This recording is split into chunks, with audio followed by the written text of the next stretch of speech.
Okay, now we have seen how we can obtain the global stiffness matrix. Now the point is, we want to do these operations in a computer. So now we have done it by using hand or by our institution. That's okay. Now in computers we use numbers and we use some operations, summation, subtraction, multiplication, and in fact, since we deal with the numbers, we use some interface. It can be a programming language or some package like MATLAB, Mathematica, or whatever.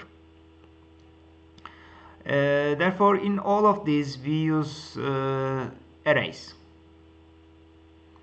So one-dimensional or multi-dimensional arrays. So if it is two-dimensional, it's a matrix. If it's one-dimensional, it's a vector, and so forth. So the computers can do vector matrix operations very easily, much more easily. Otherwise, the things will be rather complicated. Now, let's see what we did by hand or by institution, and we need to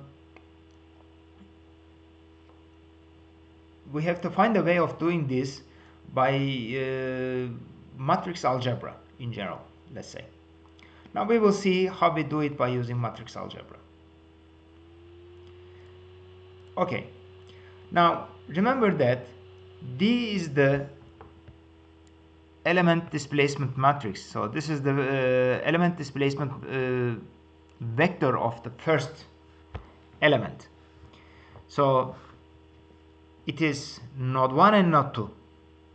Okay, and we have the global nodal displacements. So u1 bar, which is the prescribed displacement on the right hand side, then u2 and u3. Now we have to find the connection between these two vectors. So this is a vector with 2 elements and this is a vector with 3 elements. And if we multiply this vector with a 2 by 3 matrix, then we can obtain it. So we need to generate such kind of a matrix. Here this is L. Okay, we call this matrix gather matrix. So the gather matrix is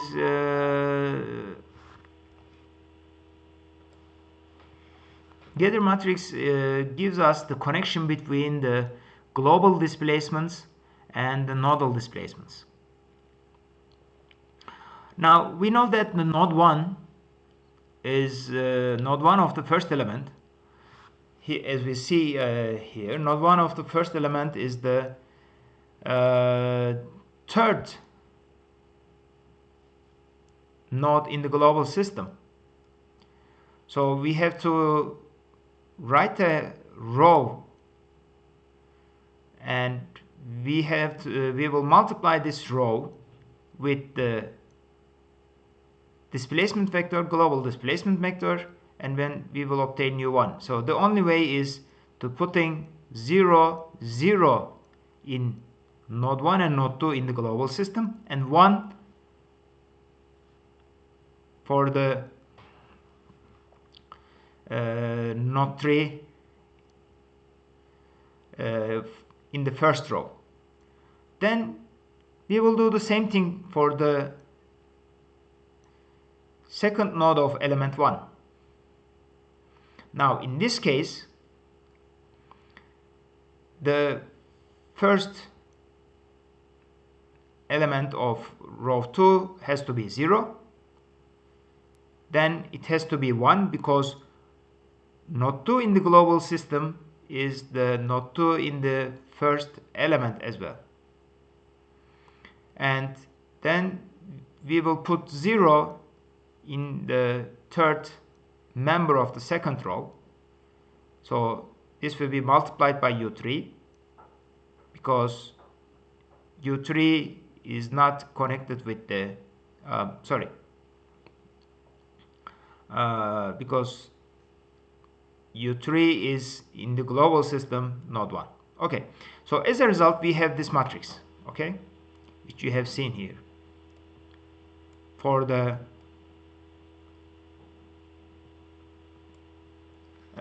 connection of displacements and global displacements and nodal displacements between the element and global system.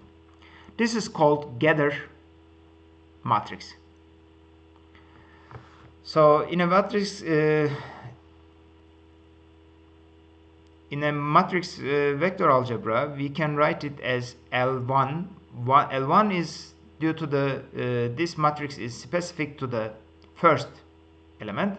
L1 multiplied by the D. Remember that D is the global displacement vector. We can do the same thing for the second element. So its displacement vector will be D2.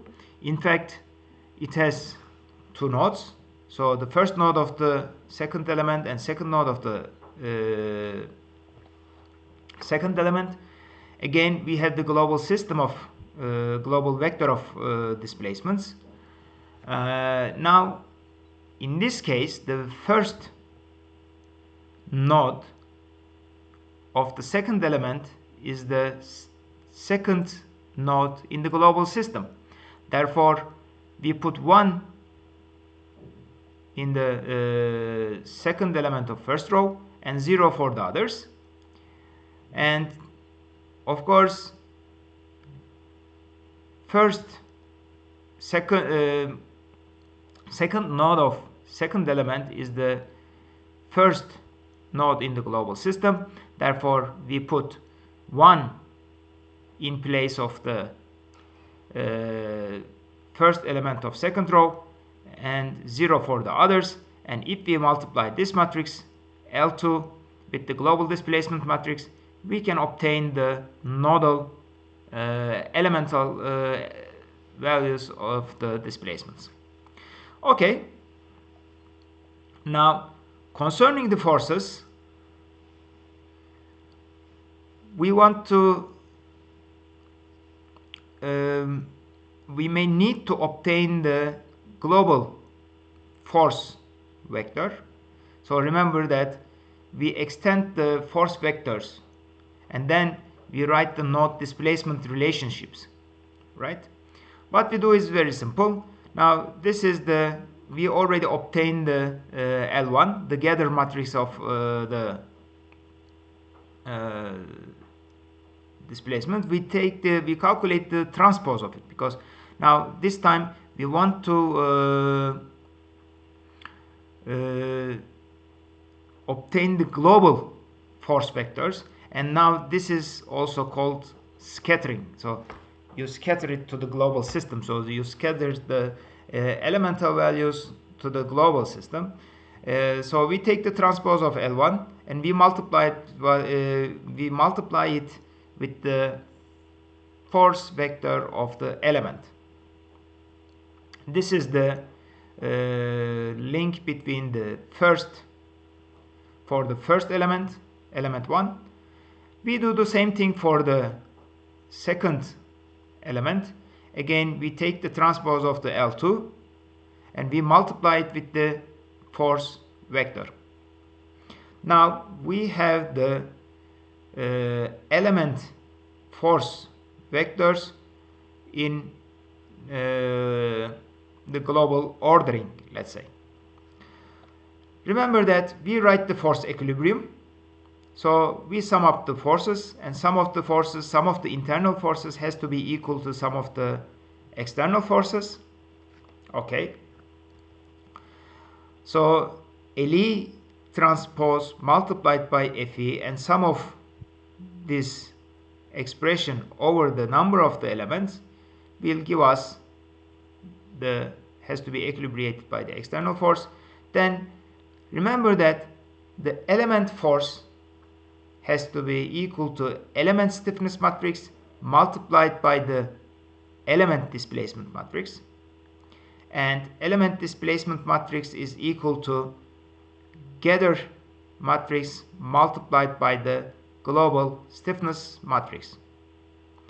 And then,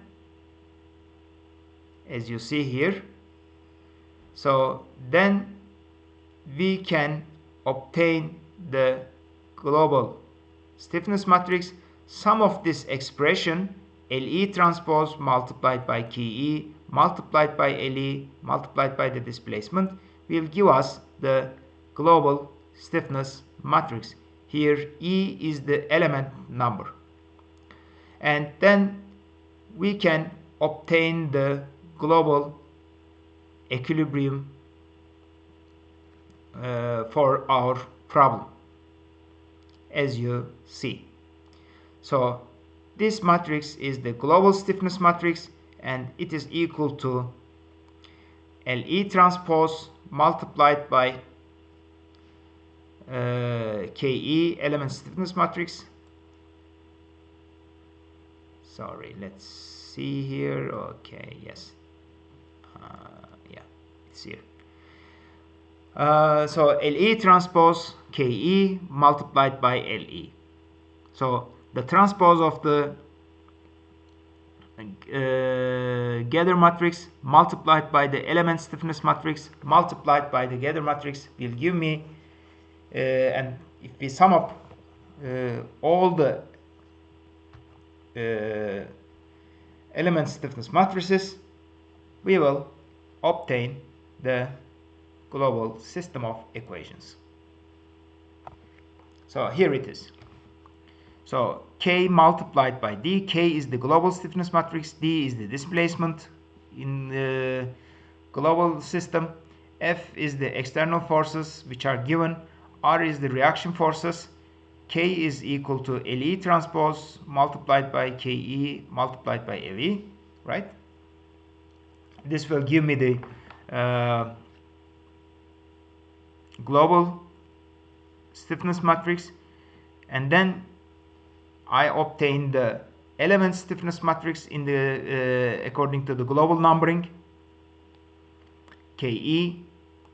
Then I obtain LE transpose KE multiplied by LE, and then I sum them up, and finally I obtain the system equilibrium equation for my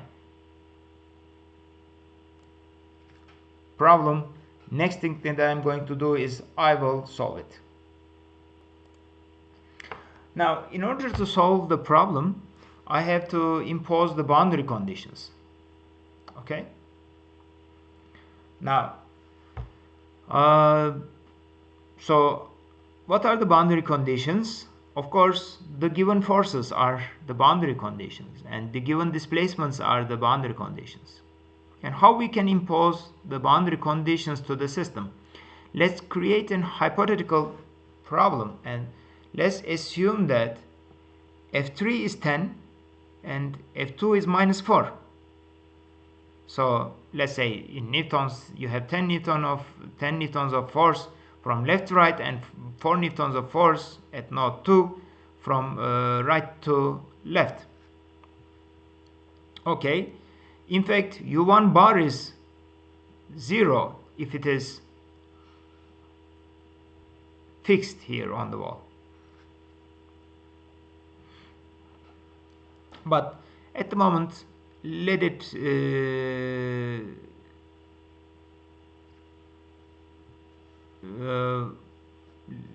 remain. So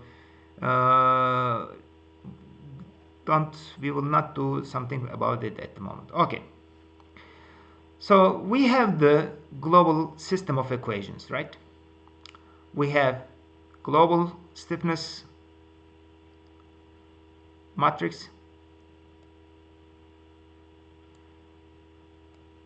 global displacements, and forces, reaction forces and external forces.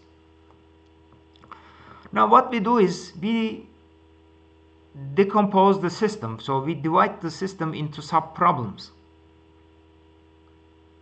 How? Now we have given forces at node 3 and node 2, but the point is we don't know the displacements here. And for node 1 we are given the displacement, but we don't know the reaction force here. Okay.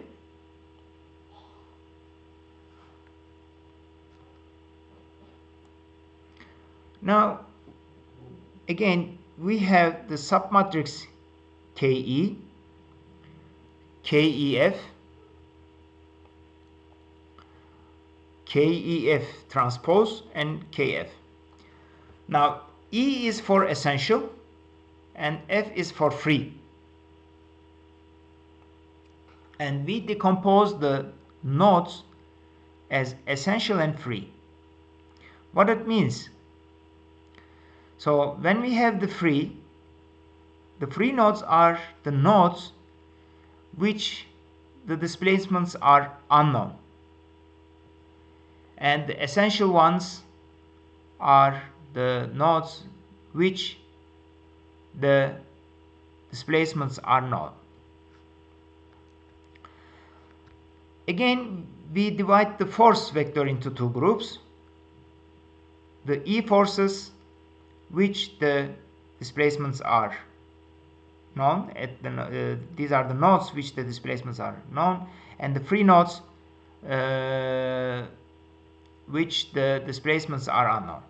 Okay, now as a result we know the displacement of node 1 and we don't know the displacement of node F.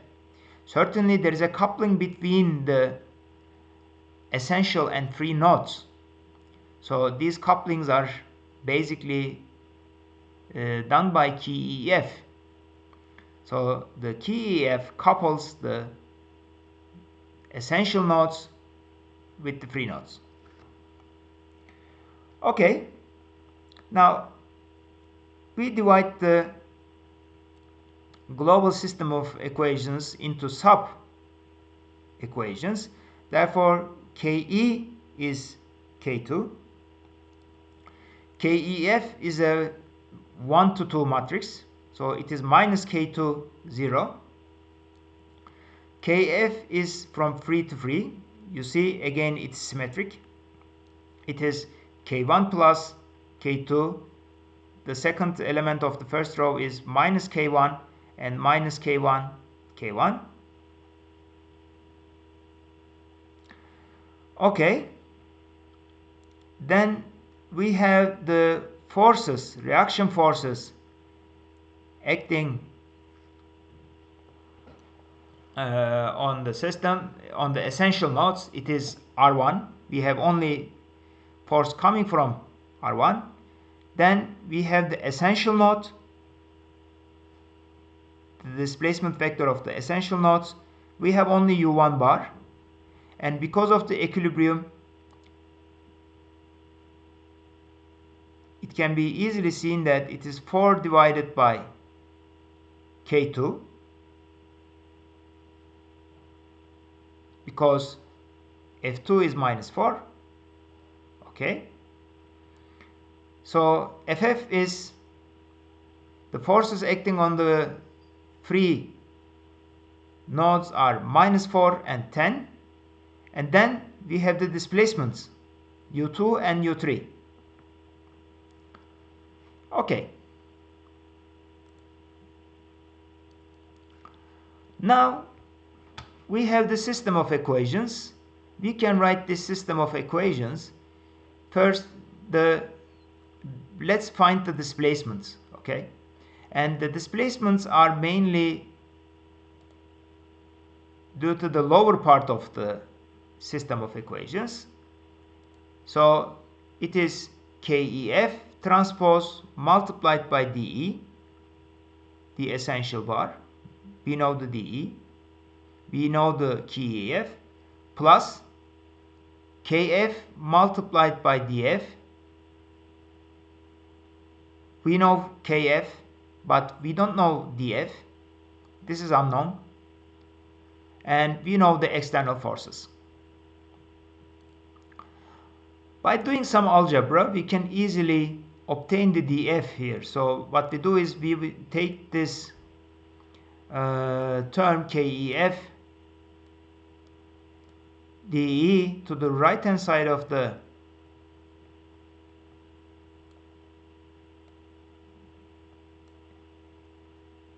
expression. Then we take the inverse of the kf, or we multiply the whole system of equation with the inverse of the kf. Then we obtain the expression for the nodal displacements which we want to calculate. Now if we look at this expression, the only unknowns are the nodal displacements df. We can easily calculate it by using this expression. This is the inverse of the stiffness matrix due to the free nodes, and then force vectors, external forces, multiplied by the kef multiplied by the nodal displacement. If the nodal displacement at node 2 is 0, you put 0 here. If there is another value, so you put the value here. Okay. From here, you can easily calculate the U2 and U3. If you choose the forces as -4 and 10, you obtain U2 as 10 divided by K2 and U3 as 10 multiplied by 1 over K1 plus 1 over K2. That's okay. Now we calculated the, we have just calculated the nodal displacements. Next thing is to calculate the reaction force. Now from the first equation, so let's go back to the other slide, previous slide. If you look at here, you see that the first line of the decomposed system, I can easily calculate the nodal reactions RE, because now I know the dA, I have just calculated the dF. The only thing that I need to do is multiplying this row with this vector. So from here I can obtain the reaction force at node 1, R1. It is K2 minus K2, 0 multiplied by U1 bar, U2, U3. It gives me -6 for the reaction force.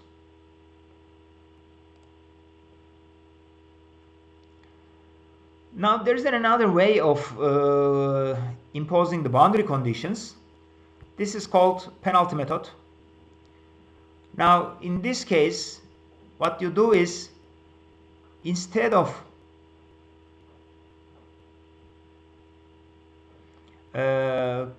calculating the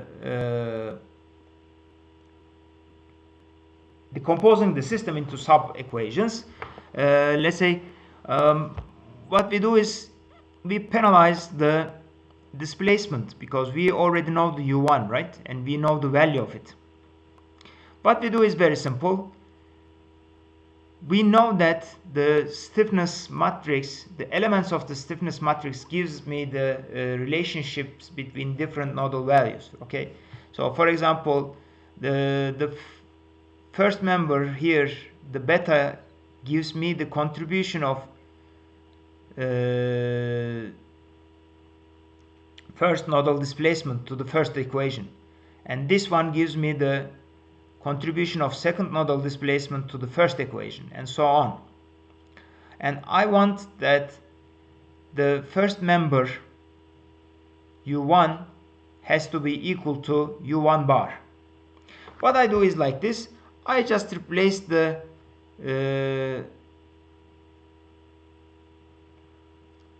diagonal member of the stiffness matrix, which corresponds to that nodal value, with a very large number. Okay, this is a very big number. So let's say that if u1 and all these k's are at an order of 1, so let's say 1, 5, 3 or so on, so we give beta 10,000, 1 million or whatever it is, and we multiply on the right hand side. Again, we replace the reaction force with beta multiplied by u1 bar, because we already know the u1 bar, right? This is given, this is prescribed. Now we don't need to decompose the system.